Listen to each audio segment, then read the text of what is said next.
Welcome back guys. आज मैं आपके लिए लेकर आई हूँ जीवन परिचय। जीवन परिचय हमने लिया है सूर्यकांत त्रिपाठी निराला। क्लास 10th में पूछे जाने वाला ये बहुत इंपॉर्टेंट परिचय है जो हर बार एग्जाम में आता है। तो देखिए बेटा, स्टार्टिंग हमें कहाँ से करनी है?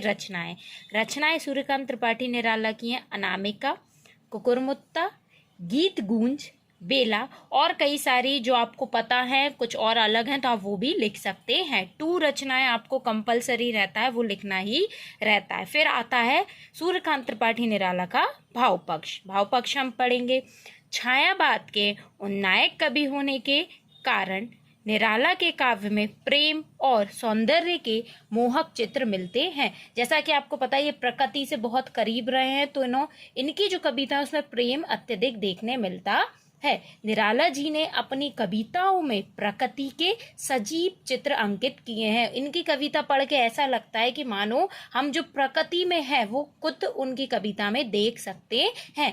इनका दृष्टिकोण क्या रहा है? प्रगतिवादी। इन्होंने जो दृष्टिकोण है इनका वो प्रगतिवादी रहा है। अब इनका आता है काव्य पक्ष में बेटा इन्होंने जो अलंकार, छंद, भाषा जो प्रयोग करी है उसका वर्णन हम करते हैं। ये बच्चों को कंफ्यूजन रहता है कि भाव पक्ष में क्या लिखें और कला पक्ष में क्या लिखें। तो कला पक्ष में आता है छंद हुआ, भाषा हुआ, अलंकार जो उन्होंने उपयोग किया है।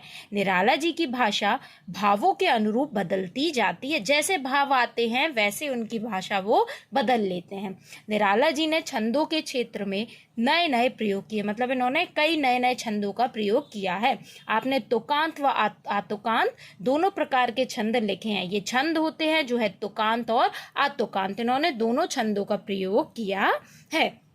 आपके काव्य में उपमा, उत्प्रेक्षा, रूपक, मानवीकरण, अलंकारों का प्रयोग अधिक किया है। इन्होंने अपने जो कविताएं लिखी हैं, जो काव्य लिखे उसमें उन्होंने इन छंदों का प्रयोग अधिक किया है। अब आता है साहित्य में स्थान मतलब हिंदी जो था, हिंदी का जो साहित्य था उसमें इनका जो स्थान है वो कैसा है हम वो बताते हैं।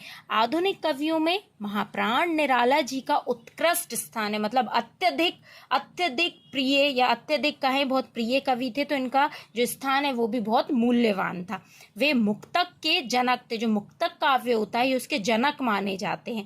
आपने हिंदी कविता को नई दिशा प्रदान की है। जो हिंदी कविता थी उसको इन्होंने बिल्कुल एक नई दिशा दे दी। आपको हिंदी साहित्य सदैव याद रखेगा और आपको हिंदी साहित्य सदैव याद रखता है। ये